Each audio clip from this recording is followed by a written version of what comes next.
E é mesmo. Boa noite, senhora. Boa noite, senhor.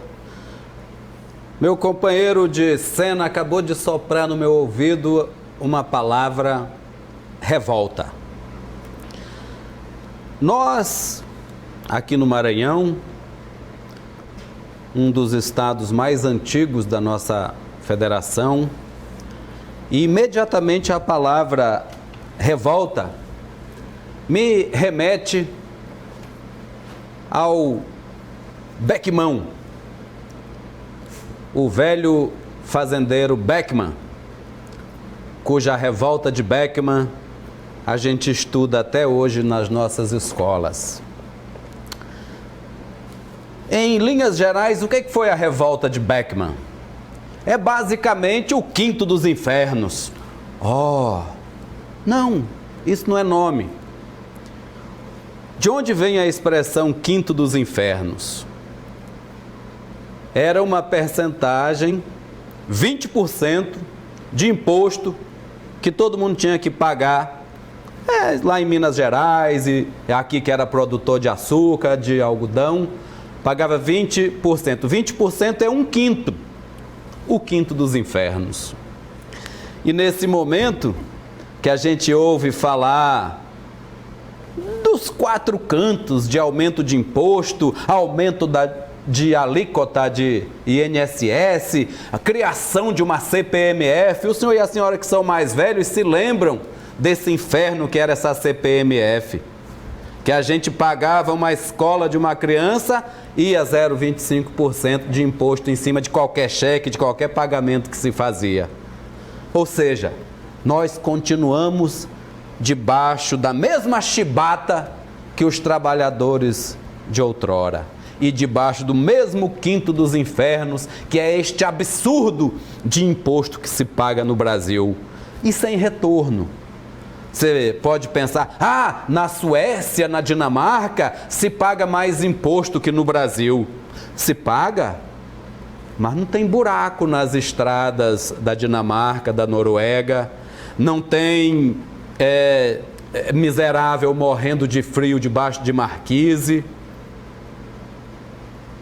Enfim, nós não podemos mais aceitar o quinto dos infernos e nem a chibata. Aliás, a revolta da chibata fez aniversário essa semana e com os mesmos desmandos de hoje foram naquela época. Prometeram o perdão aos revoltosos, marinheiros revoltosos, e na hora os líderes foram presos, ainda amargaram 2 anos de porrada nas prisões do governo. Para completar o republicanismo de os analistas, recebemos uma pessoa de outro estado da federação. Recebemos a deputada Adriana Ventura, deputada federal pelo estado de São Paulo, do Partido Novo. Deputada, seja muito bem-vinda aos analistas. É um prazer estar aqui com vocês, é um prazer estar aqui nesse estado tão bonito, que é o Maranhão. Obrigado.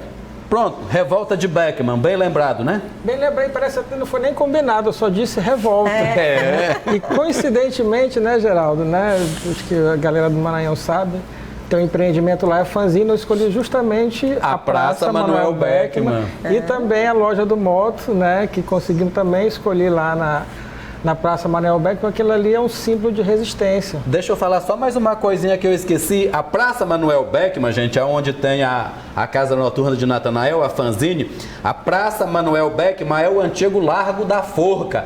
Lá que Manuel Beckman foi enforcado pelos portugueses porque se revoltou contra a quantidade de impostos que se pagavam naquela época que o Brasil ainda era um Brasil colônia. Só para esclarecer isso, pronto, Natanael. Pois é, Geraldo. Bem lembrado. É a resistência e no final das contas todo mundo quer viver. O brasileiro quer viver, e viver com dignidade, com respeito, com segurança das leis do país aplicadas com independência, com justiça. Não o que a gente está vendo no país hoje, né, Geraldo? Que é um salve-se quem puder, e impropérios em redes sociais, e enquanto isso a imagem do Brasil lá fora, né, vai de mal a pior. E isso pode resultar, né, deputada, em maus negócios para o Brasil. A senhora que é de formação de administração de empresa, que trabalha com empreendedorismo, a senhora vê riscos, né, nos últimos acontecimentos que envolvem empreendedorismo, exportações, negócios de maneira geral com o Brasil? Eu acho que a gente está num momento muito delicado. Primeiro porque a gente já começou esse ano com uma grande expectativa e a gente assim, se desestimulou um pouco quando a gente vê guerras, polarizações. Eu costumo brincar que eu vejo muito interesse próprio ali sendo discutido e a grande discussão, a discussão do país, da nação, está faltando um pouco esse tipo de consciência. Vejo sim com grande preocupação. Assim, algumas medidas, inclusive, eu vejo com muita esperança, por exemplo, a aprovação da reforma da Previdência, que eu fiz parte da comissão especial, isso deu, assim, uma luz no fim do túnel, porque a gente estava indo não sei para onde, e isso realmente trouxe esperança para essa melhoria de emprego, de geração de riqueza, que tanto o nosso país precisa, e mais do que isso, uma coisa mais pensada, mais elaborada, mais sustentável. Porque o que a gente tem que buscar aqui é uma política e uma economia que seja sustentável. Porque as pessoas gastam, mas não interessa de onde veio o dinheiro. As pessoas fazem, mas não se preocupam como tem que sustentar isso de uma maneira correta e que atenda os anseios da população, as necessidades, que era o que vocês estão falando mesmo. Mas, deputado, dá para prever esse sucesso da reforma da Previdência? Então... Porque... venderam a mesma coisa na reforma trabalhista e a gente viu o acentuado desemprego crescendo ano após ano. Chegou agora, teve uma pequena queda, mas em contrapartida o serviço informal, né, elevou muito. Quer dizer, o brasileiro está começando a se virar, né, de uma forma que ainda não está estabelecida. Eu acho que são situações que precisam ser discutidas no Congresso até para normatizar todo mundo, para que assim, a sociedade se esteja uma regra clara e igualitária de prosperidade. Não ilusão vendida, né, por bandeiras que se defendem no Congresso lá. Então, assim, dentro disso, né, não é muito cedo para afirmar que a reforma da reforma da Previdência vai surtir efeito, porque assim, não está se discutindo ainda a reforma tributária. E no caso do Brasil, para sair dessa crise, que os efeitos são longos, as 3 reformas são cruciais, a Previdência, a Trabalhista e a Tributária.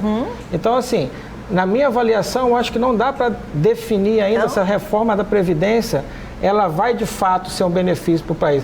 Apesar de que, depois do texto enviado pelo Executivo, depois que o Congresso amenizou uma série de situações, mas mesmo assim, né, a impressão que dá é que tira mais, né, dos mais pobres e, por exemplo, deixa de fora os militares, que é a né, do presidente. Então, assim, são coisas que não passam uma segurança, né, para o cidadão brasileiro. Então, assim, essa... Posso falar? Pode. Olha, existe realmente uma preocupação. Você falou assim, você acha que essa reforma vai surtir esse efeito, porque falaram a mesma coisa da reforma trabalhista? Realmente é um ponto de interrogação, porque você mesmo disse, ela sozinha surte efeito? Não. Ela vem acarretada de todo um ecossistema que precisa funcionar em várias coisas. Você falou da reforma tributária, que já passou na CCJ, já está na comissão especial. A discussão da tributária, ela é longa. E você não falou uma reforma que é importantíssima, a reforma política. Essa, que envolve... essa eu não tenho esperança agora. Pois é, mas eu tenho, sabe por quê? Assim, mas eu vou falar um pouco só da previdenciária, porque a gente também, eu sei porque eu falei bastante com muitas rádios do Nordeste, inclusive minha sogra é nordestina, meu sogro é da Paraíba, minha sogra é pernambucana. Assim, eu tenho bastante contato com o Nordeste, assim. E o que acontece? Eles eram radicalmente, o pessoal de lá é contra a reforma, porque está tirando do pobre, porque... O que a gente tem que pensar? Vários estados estão com rombos previdenciários absurdos, porque sustenta privilégios absurdos, super salários, super aposentadorias e tal. Já era completamente sustentável, já havia um déficit enorme de 300 bi, era uma coisa absurda, ninguém nega esse déficit, nem a oposição, nem quem fez campanha contra a reforma. Daí você vai falar assim, a reforma poderia ser melhor? Claro que poderia ser melhor. A reforma que foi feita foi a possível. Se vai surtir todo o efeito, eu como brasileira, independente de ideologia, de viés, eu quero que dê certo sim, porque o que a gente viu, vários estados quebrados, que não conseguem pagar a sua aposentadoria, picotando e dividindo, então, foi o primeiro passo? Foi. É suficiente? Lógico que não. E eu falei da reforma política porque, na minha opinião, a gente tem estruturas inchadas, a gente tem super salários para todo mundo, cabide de emprego, isso precisa acabar, essa mentalidade precisa acabar. Então, assim... eu gostei muito da sua fala. Eu acho que a gente tem que buscar, sim, uma sociedade mais justa e, principalmente, políticos que saibam representar a população. Né? A gente tem bons políticos, sim, mas lá também a gente vê muito jogo de interesse, o que é muito triste, porque a pergunta que qualquer político tem que fazer é o que a gente vai fazer para melhorar a situação do nosso país, principalmente quem mais precisa. Porque quem está bem, quem não está bem, esse é o ponto. É o corporativismo. A minha pergunta ia até ser essa. Veja só, professora, desculpe chamar ela de professora. Não, eu sou professora. É um elogio.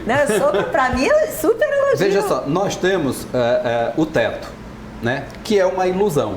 Tá? O teto é o salário de um ministro do STF, R$39 mil. Já começa que uma parcela dos próprios ministros já tem um percentual em cima disso e já passou o teto, de acordo com as leis, que não sei o quê.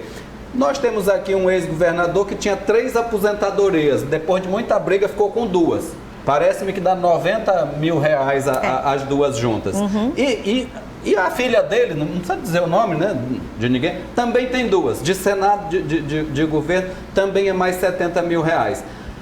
Quantos funcionários, deputada, nós temos no Executivo, no Judiciário e no Legislativo que não são só são 11 do STF? 11, né? 11. Não são só os 11. Tem um monte de funcionário que está liberando o teto. É isso. E que ninguém mexeu neles nessa reforma.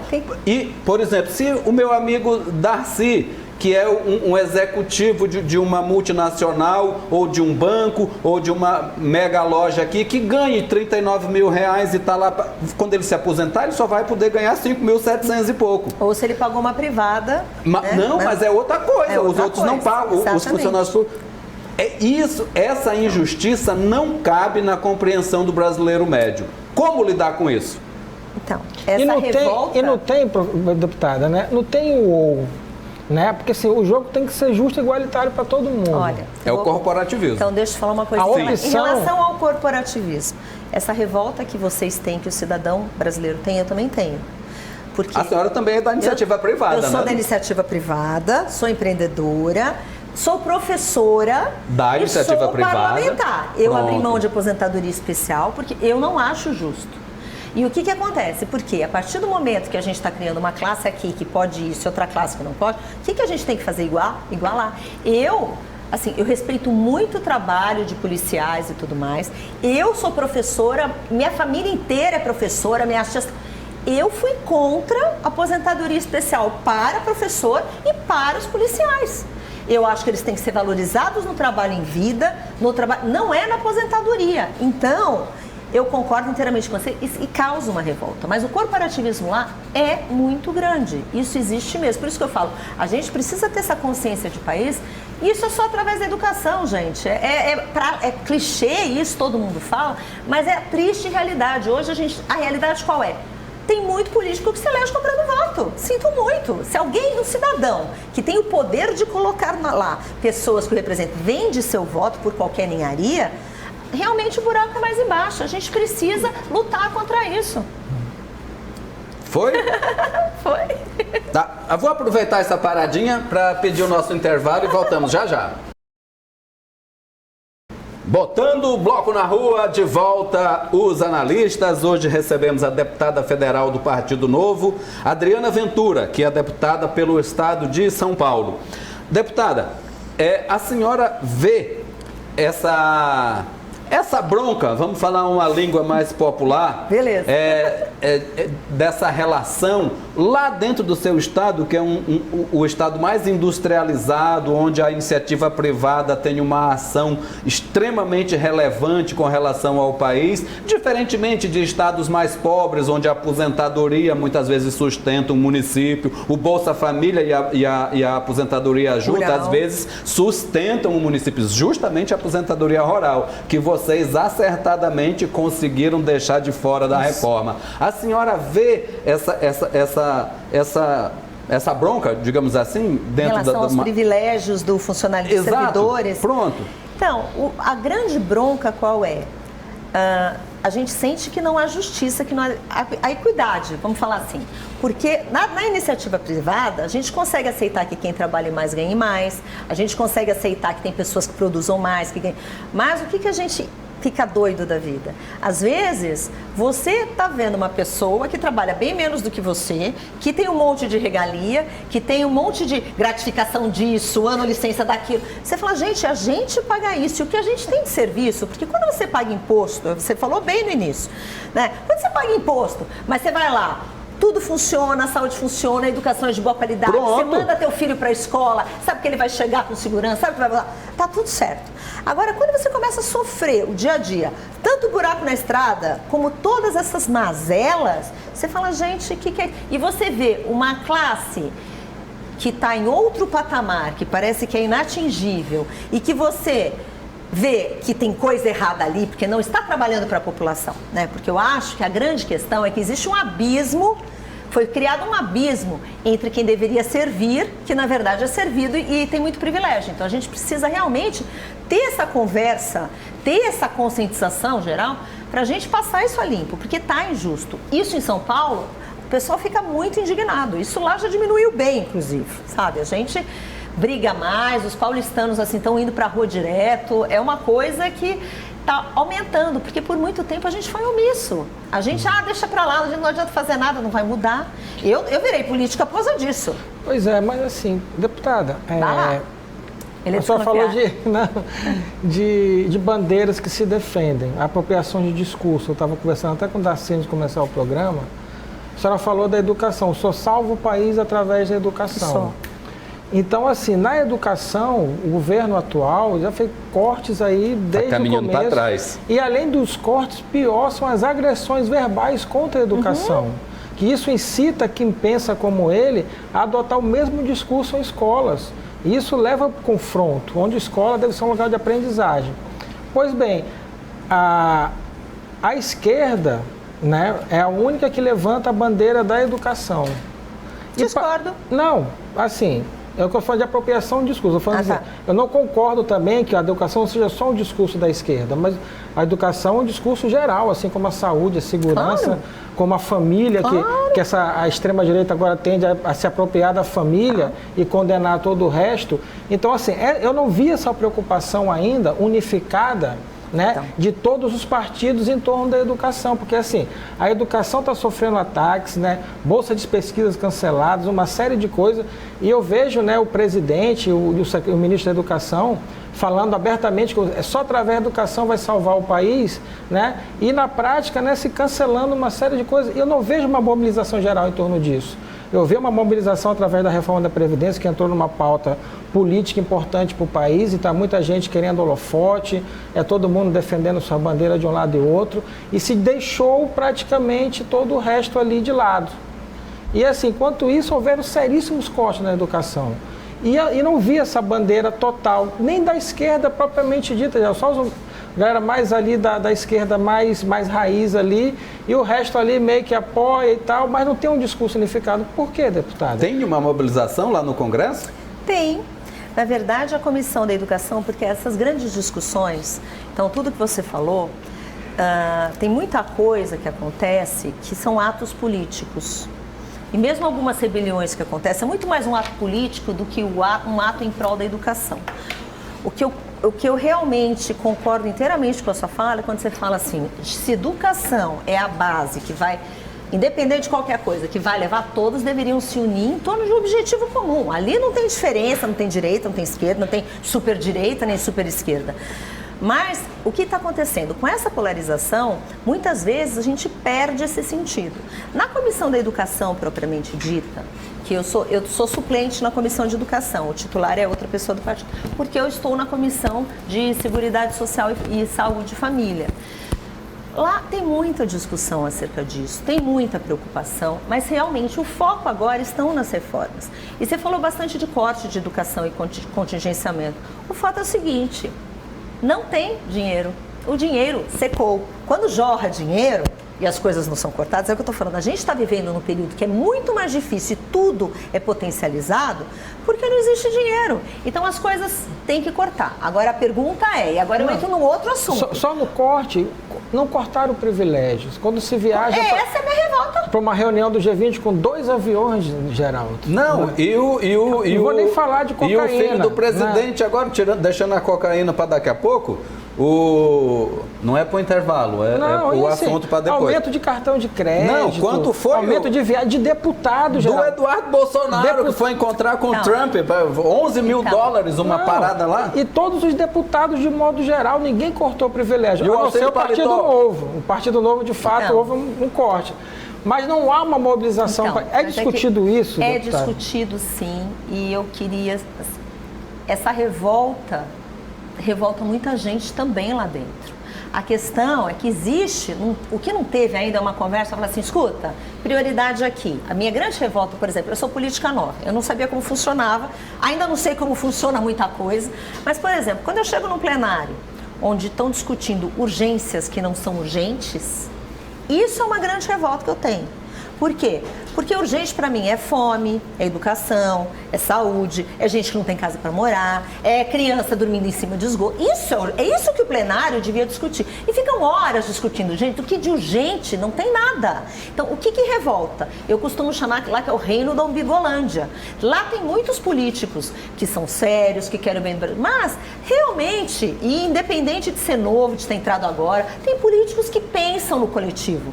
E tem outros que pensam no seu próprio umbigo. Eu chamo lá de reino da Umbigolândia. E é triste ver. Agora, aqui tem um grupo preocupado na Comissão de Educação, propriamente dito, na Comissão de Saúde e em outras comissões, mas isso não ecoa. E sabe por quê? Agora a gente vai entrar em outra coisa.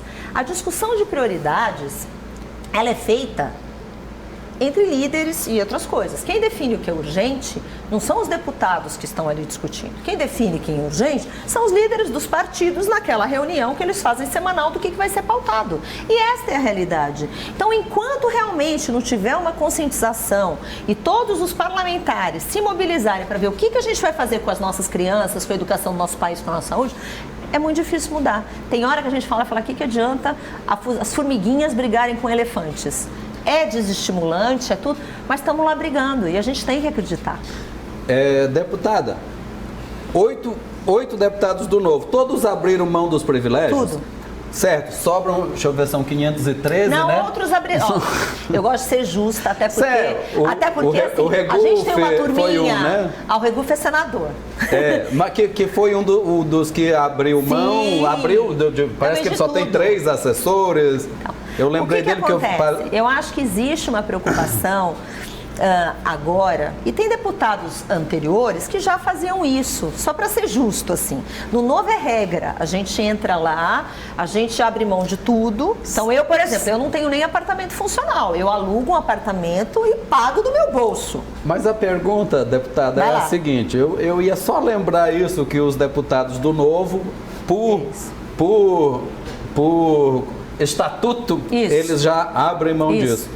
Aí sobra os 500 quase lá, digamos 400, vamos ser muito otimistas, digamos que 450 continuem no auxílio paletó, que dava para pagar as bolsas do CNPq por quase 2 anos, né? Essas que cortaram agora. Então, qual é a esperança que nós temos de dar um passo nisso aí, deputada? Então, eu vou ser muito franca. Algumas revoltas, assim, tem coisas que a gente aprende a ter um pouco de discernimento, não levantar aquela bandeirinha, porque, por exemplo, você pensa que algumas mulheres, eu vou dar um exemplo de mulheres, que lá tem uma bancada feminina que a gente é unida em pautas comuns, né? A gente não discute previdência lá dentro, obviamente, mas pautas comuns nós nos unimos. Por exemplo, algumas vieram porque conseguiram se eleger, tem dificuldade e tal. Então, uma pessoa que muda do Maranhão, do Acre, que batalhou e tal, está mudando com a família para Brasília. É justo receber auxílio mudança? Porque vai fazer a mudança dela. Como se fosse da iniciativa privada, seria. Agora, uma pessoa que é reeleita, já está em Brasília, ou mora em Brasília, é imoral.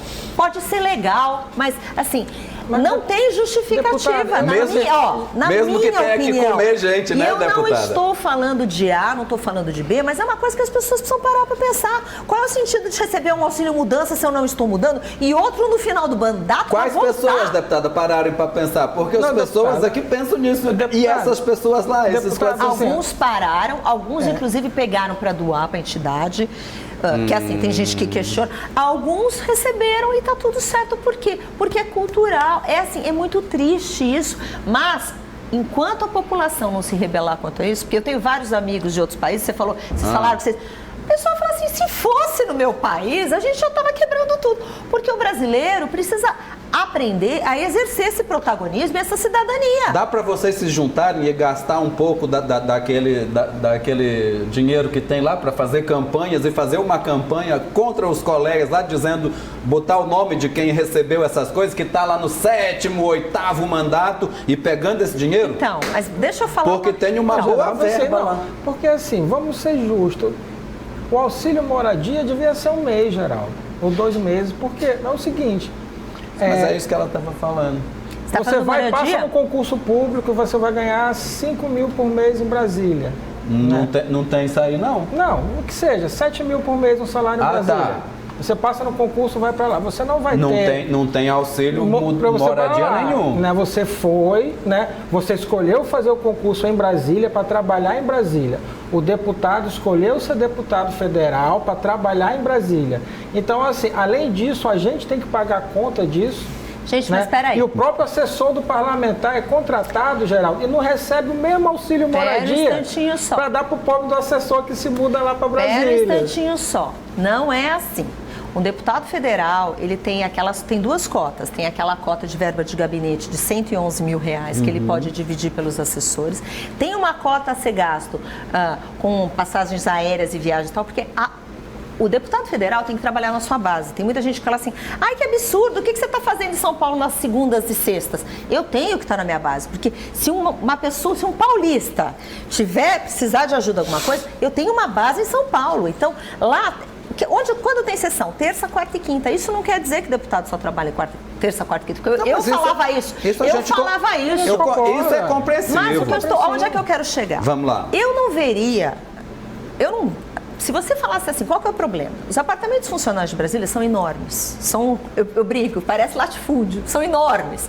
O custo de manutenção desses apartamentos são absurdamente caros. Né? Tem um custo maior do que quem recebe em dinheiro, só para vocês verem, porque foi uma coisa que a gente discutiu e pesquisou muito.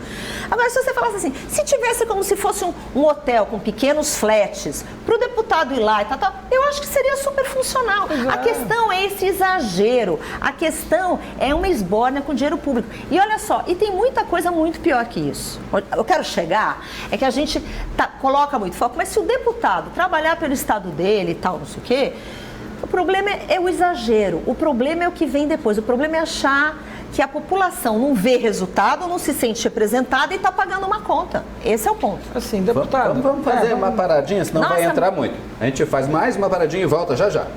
Voltamos aqui com os analistas. Quando a conversa tá boa, não para, né, gente? Recebemos hoje, repetindo, a deputada Adriana Ventura, do Partido Novo, deputada federal pelo estado de São Paulo.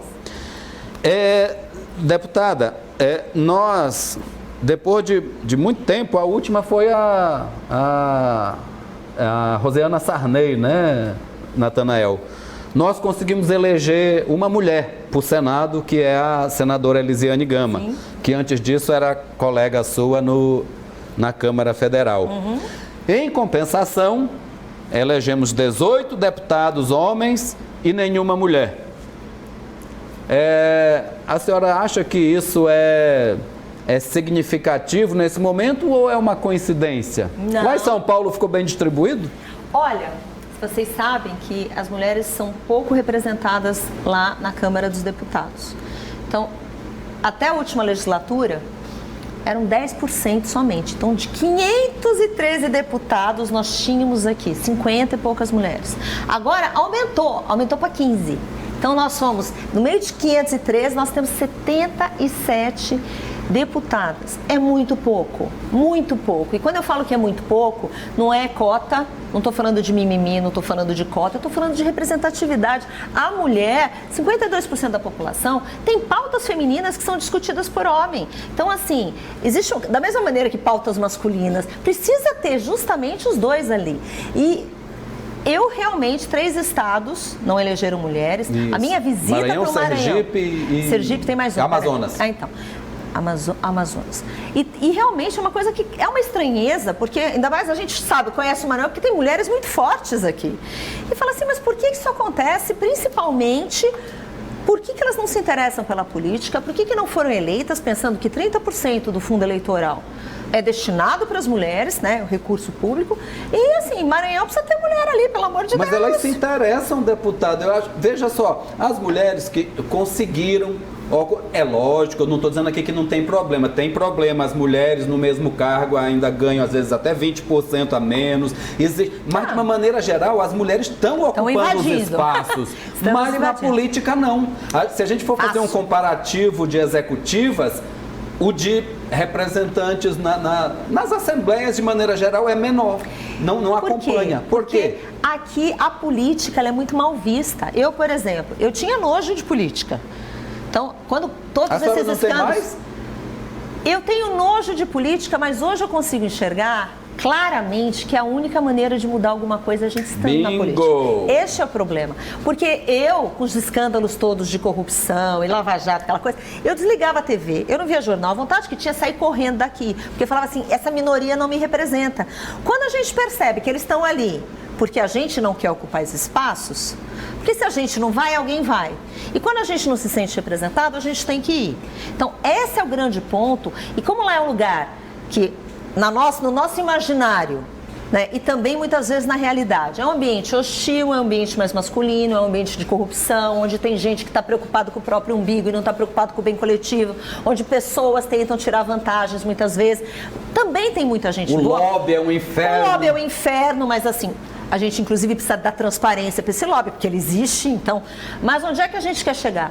Quando a gente percebe que a única maneira de transformar é indo para a guerra, a gente vai para a guerra. Pronto. E a mulherada tem que ir para a guerra, sinto muito. Não só a mulherada, como qualquer cidadão que esteja descontente. Porque todo mundo sabe reclamar, sabe criticar, fala mal de um, fala mal de outro. Mas levantar da cadeira e fazer alguma coisa, eu vejo muito ativista virtual, eu vejo muito ativista que fica teclando, mas o que faz de efetivo para mudar a situação?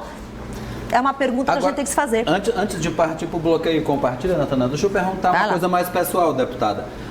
A senhora entrou direto como deputada federal. Como é que foi esse fenômeno, já que existe, às vezes, aqui um protocolo e tal, mas a senhora entrou de solo e justamente por São Paulo. Como é que a senhora conseguiu se eleger? Então, essa aqui é a pergunta. Não, na verdade... Foi o Novo que lhe abraçou? Na verdade, o que acontece? Eu encontrei espaço no Novo, porque as pessoas lá estavam buscando mudar uma situação de incômodo. A senhora está naquele grupinho do Leman? Não, eu não estou no grupinho do Lema, eu não consegui... Não estava junto com a Tabata, não? Não estava junto com a Tabata, inclusive, mas alguns do Partido Novo estavam. Sim. Mas, assim, eu tive apoio de amigos, de filiados, não tive lá grandes doações. Minha campanha, eu fiz uma parte com recursos próprios, minha campanha custou R$300 mil, 300 alguma coisa, mas assim, 100 foi recurso próprio, 100 foi doação e 100 eu fiz parceria com dobradinhas estaduais. Então, eu fiz uma campanha relativamente modesta, se a gente pensar que um deputado federal pode gastar até R$2.500.000, foi relativamente modesta, apesar que foi muito dinheiro. Se eu tivesse que fazer hoje, eu já usaria bem mesmo, porque eu usei muito dinheiro errado, eu não sabia fazer campanha. Então, mas o que eu acho... A senhora teve marqueteiros, assim, lhe ajudando? Não, eu contratei um coordenador de campanha que me ajudou, que já tinha feito outras campanhas, mas mesmo virtualmente falando, meu gasto virtual foi irrelevante, foi o que muitos gastavam por mês. Eu gastei R$20 mil nas redes, porque eu sou analógica. Então, quando eu comecei minha campanha, eu tinha 900 pessoas no Facebook, eu não tinha Twitter, eu não tinha Instagram. Então, foi uma coisa que foi crescendo e eu acho que vem desse movimento das pessoas quererem acreditar que alguém possa representá-los realmente. Eu acho que eu levo isso comigo. Eu sempre falo aqui, eu estou representando pessoas e é o meu foco mesmo. E eu fiz minha campanha em comunidade de São Paulo. Não é que eu fui para a comunidade fazer campanha. Eu sempre ajudei comunidade, através de fundação, que eu sempre fui da direção e depois fui conselheira, porque a gente tem que melhorar a vida de quem mais precisa, porque a gente só vai estar bem quando todo mundo estiver bem. Então, eu acho que é uma consciência que as pessoas precisam abarcar e todo mundo tem que se sentir responsável, porque só reclamar não dá. Só meter a boca no A, no B, no político tal, no partido tal, não adianta. Tá bom. Vamos continuar a nossa conversa aqui brincando de bloqueio ou compartilha. Ixi, o que é isso?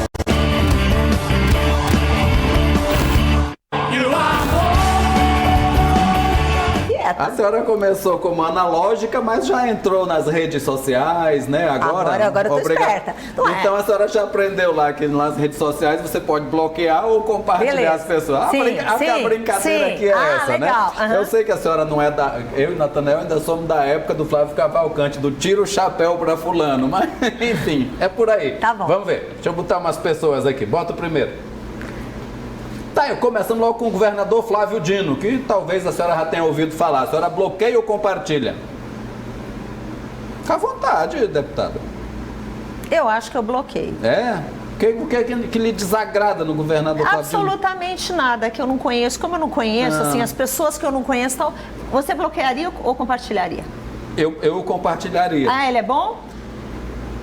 Eu acho que ele tem um bocado de coisa que ele poderia melhorar, mas ele tem alguns acertos. Ele tem? Então tá bom. Mas então, eu tô falando como eleitor o que eu iria lá e veria, na verdade, quem que era o hall de amigos dele e tudo mais. Porque, na verdade, eu não o conheço. Eu não estou fazendo isso por desrespeito. Com relação ao hall de amigos, mudou muito nos tempos pra cá, mas isso é outra coisa. Segundo nome. Pronto, esse aí eu acho que a senhora conhece um pouco melhor. O João Dória, o governador de São Paulo. A senhora bloqueia ou compartilha? Eu compartilho. Ele é empreendedor, ele quer da liberdade, ele quer da autonomia. E ainda assim, eu posso ser crítica em relação a algumas coisas, mas assim, é um governador que trabalha bastante pelo Estado. E o hall de amigo deles também tá bacana? Olha, tem alguns que eu bloquearia com certeza e tem outros que eu acho que são pessoas bacanas. Terceiro nome. Tá aí, ó, o futuro, como é o nome, Natanael? O futuro embaixador brasileiro nos Estados Unidos. Olha, que é o programa Saia Justa. A senhora bloqueia ou compartilha, seu colega? Olha, na verdade, ele assim, ele não tá nas minhas redes, assim. Eu sou bem reticente em relação à indicação dele, deixa eu deixar isso bem claro. O problema é que você ou joga a pessoa no limo ou a gente compartilha, é assim? Não, a senhora pode dizer que não bloqueia, nem compartilha. Eu não bloqueio nem compartilho. A senhora pode dizer que um cara desse nem bloquear porque, assim, não merece. O que eu acho é o seguinte, e isso eu falo para todo mundo. O Eduardo Bolsonaro, ele é assim, ele é mais radical nas posições, nas coisas. Tem algumas posturas dele que, assim, não são as minhas. E eu realmente, essa história da indicação me incomodou bastante, tá bom? Agora, ele teve 2 milhões de votos? 1 milhão e tantos de votos? Eu fico pensando assim, são pessoas que representam uma parcela significativa da população, então eu respeito porque representa. Aliás, todo mundo ali representa, por isso que o bloqueio compartilha aqui, mas vai lá. Esses votos, esses representantes, não foram comprados. São obrigados a acompanhar ele até o final, porque assim, eu acho que à medida que o mandato vai se avaliando, as pessoas vão se mostrando. Vão se aumentando ou diminuindo. Então, assim, eu acho que essa representação ela é muito volátil, ela tem que ser construída. Concordo com você. Com as pautas. Então, assim, tem pautas que o mandato dele, sinceramente, né, até pelos posicionamentos, eu vejo assim que né? Não dá para ter o poder de influência que tem, porque eu considero nocivo à sociedade, porque assim, coisas que beiram a falta de respeito. Já o irmão dele, que é senador Flávio, eu falei até para ele numa entrevista, o cara é muito sensato, político, apesar educado. De Queiroz. É aquela coisa, Geraldo, né? Tá aí o Queiroz. Acontece? Em relação a trato e forma, eu concordo com você, tá bom? Agora, em relação, às vezes as pessoas são mais ogras no jeito de ser. Você entende o que eu quero dizer? Mas são mais retas, porque as pessoas sabem o que esperar delas, você sabe como é, por mais que você não goste, não suporta, não quero o meu rol. E tem pessoas que são mais assim, tem o trato assim, mas assim, na noite escura ou no calar da noite, também a gente não sabe como é. Então eu acho que é muito difícil julgar. Você concorda comigo? Porque lá eu conheço pessoas que são muito sedutoras, que assim, encantam qualquer um, só que quando você chega no calar da noite, você descobre assim, o que a pessoa faz, vai na missa aos domingos e na segunda-feira é assustador. Por exemplo, político, eu julgo o discurso, o que ele defende. Né? E é isso que eu tenho que julgar, eu não julgo vida pessoal. Apesar de que em campanha, o problema que eu vejo, deputado, é a campanha, onde se vende uma coisa e quando se abre o pacote é outra. Então, a questão aqui não é discurso e nem vida pessoal, a questão é coerência. No caso se a pessoa faz o que fala, cumpre o que prometeu e ser reta na coerência dela. Isso se chama integridade. Eu concordo inteiramente com você. E que é raro, né? Em certos meios. Para finalizar, tem mais um. Ai, meu Deus. Tá aí, ó, uma das líderes lá da Câmara, deputada que... Joyce Hasselmann, a senhora bloqueia ou compartilha? Olha, eu compartilho. Ela tem 2 milhões de seguidores, ela é bem polêmica. Ela é bem polêmica. Ali, assim, eu com a Joyce, tem horas que eu fico até assim, mas ela é uma pessoa polêmica, que fala, que age. É o que eu falo, tem gente que gosta, tem gente que odeia. E aquela história dela copiar texto quando era jornalista e nem dar crédito e achar que... Posso te contar uma coisa? Eu nem sei dessa história. Eu nem sei dessa história. Meio jornalístico, vocês são do meio sabemos. jornalístico, é que vocês conhecem uma outra faceta. Mas assim, e até...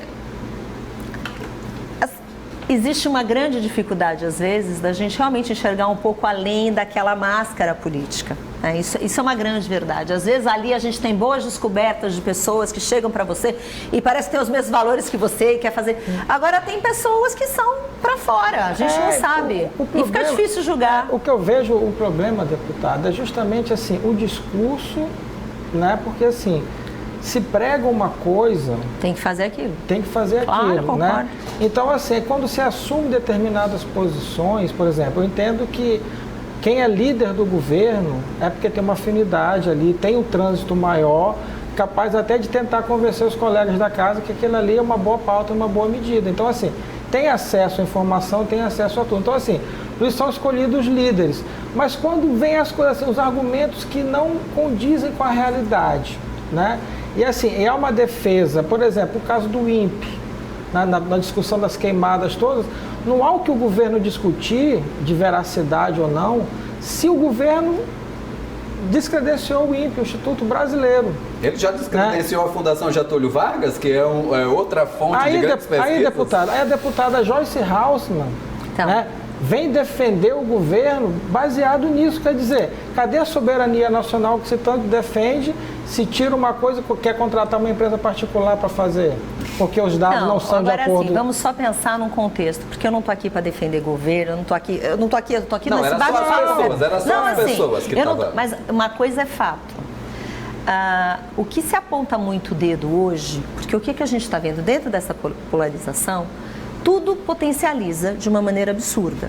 Às vezes uma faísquinha vira um trovão, seja por causa de imprensa, seja por causa dos políticos que estão lá, seja por causa da oposição. Então, querendo ou não, o presidente, com todas as críticas que a gente possa fazer a ele, né? Se ele falar A, ele vai ser criticado, B vai ser criticado. Se ele não falar, ele vai ser criticado. Se ele falar coisa boa, ele vai ser criticado. Então, o que eu estou falando é que existe uma potencialização, até de coisas sadias que estão sendo feitas, tudo está sendo criticado. Então, eu acho que existe também uma má vontade de muitas pessoas e pessoas que nitidamente querem que dê errado. Eu ouvi várias vezes dentro daquele plenário, gente que fala que vai votar contra, porque se der certo, o Bolsonaro é reeleito. Eu falo, que tipo de brasileiro é esse? Que tipo de pessoa é essa? Que não merece estar nesse país, que quer que as coisas dê errado, sabe que é melhor votar de um jeito e vota do outro para dar errado. Então, gente assim, para mim, é lixo, é vala comum, independente de partido. Sabe? Porque a gente vê lá gente séria de qualquer partido que, sabe, quer dialogar, quer conversar para construir. Agora, quem está lá para destruir não merece estar lá. Pois é, todos, na verdade, assim, deputado, já encerrando também, que a gente já está... É tudo muito polêmico. Nas minhas considerações finais, Geraldo. Eu também quero considerações finais. Vai ter. Então, assim, eu parabenizo até o Partido Novo, assim, porque assim, foi o único, de fato, que saiu do discurso de campanha e colocou em prática esse corte de privilégios. Então, assim, o resto, nem direita, nem esquerda, nem extrema esquerda, todo mundo está lá, ninguém abriu mão de nada. Então, assim, o Novo, sim. Então, assim, eu parabenizo para conseguir, né, isso e propagar. Isso. Porque eu acho que o que está em... É a coisa muito simples na minha visão. Quando a senhora fala em reforma política, eu acho que assim, é uma reforma social. É verdade. Porque a política está lá. Quem está embaixo vende uma coisa, quando chega lá, o sistema abraça. Então, assim, os gregos não erraram, né, Geraldo? Isso. Quem se corrompeu foi o homem. Então, assim, a gente, quando vê um partido, né, que tem no seu estatuto essas diretrizes de cortar privilégios, de agir com serenidade, a gente valoriza isso. Isso é bom. Então, assim, parabenizo com isso, né? Eu acho que isso é muito importante para o Brasil.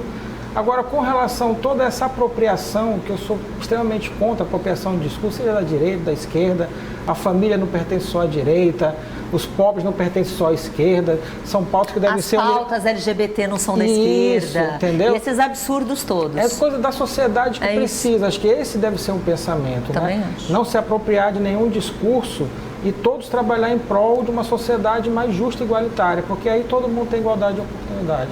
Eu concordo inteiramente. Pois muito bem, deputada Adriana Ventura, foi um grande prazer recebê-la aqui e agradeço, pode fazer suas considerações finais, já passamos das 8 horas da noite Passamos aqui. já? Mas dá tempo de participar da Feijoada do Novo amanhã, eu vou até passar os dados aqui, mas faça sua fala final, agradeço mais uma vez sua presença. Na verdade eu queria realmente fazer esse apelo, eu estou aqui porque eu vim conversar com mulheres para incentivá-las a participar da política, que a gente está nesse movimento de trazer mais mulheres para a política, independente de coloração partidária, a gente precisa assumir esse espaço que é nosso e tem que ser nosso. Estou de volta ao Maranhão, vim muito pequena, voltei agora com outro olhar. Vocês têm um centro histórico maravilhoso que eu fico encantada, precisa cuidar dele. Fiquei muito triste hoje, falei, alguém precisa cuidar dessa riqueza maravilhosa que vocês têm aqui e dessa cidade maravilhosa. E contem comigo também para justamente, eu tô na busca dessa sociedade mais justa também. E que todos tenham essa consciência, que essa discussão da sociedade realmente aconteça com muita seriedade. Tá bom? Muito obrigada pela oportunidade. Na hora. Então, só para lembrar aqui, dando uma força, a Feijoada do Novo Maranhão, com filiados e não filiados, acontece amanhã, vai ter uma palestra da deputada Adriana Ventura, e acontece amanhã, das 10 às 14 horas, ali na Avenida dos Holandeses, no Buffet Delicate Eventos. É ali pertinho dos dois supermercados ali. Tem até um telefone aqui, eu vou passar aqui para dar uma força para o meu amigo Darcy, é 98510-0102, 98510-0102. Tem uma contribuição que você pode dar e quem puder mais do que a contribuição que eles pedem, porque esse partido tem essa proposta de se autofinanciar, que deveria ser seguida, né, Natanael, por todos os outros partidos. Como fazia o PT da década de 80, que se autofinanciava, que não pagava bandeireiros, que ia à militância, como o PDT já foi um grande partido de grande militância. Agora os governos pagam. Depois que ficaram grandes demais, ficaram assim. Então o Novo está retomando essa coisa de se autofinanciar, que é o correto, e não ficarem aprovando esses bilhões para financiamento de eleição e cortando bolsa do CNPq e bolsinha de adolescente de R$100 que está estudando matemática, que é uma das grandes deficiências do nosso país. Isso é inaceitável e nós vamos pedir para a deputada Adriana ajudar a combater isso imensamente lá no Congresso. Muito obrigado a todos, vencemos mais uma semana com a nossa fé, com a nossa força, porque nós somos de luta e nós aqui de Os Analistas estamos junto com quem queira encampar qualquer combate a privilégios, que é o que transforma esse país numa coisa inaceitável. Muito obrigado a todas, fiquem com suas famílias, façam carinho nos seus filhos, beijem os seus avós, porque o carinho é a mola motora da humanidade e do universo. Obrigado a todos e até segunda-feira.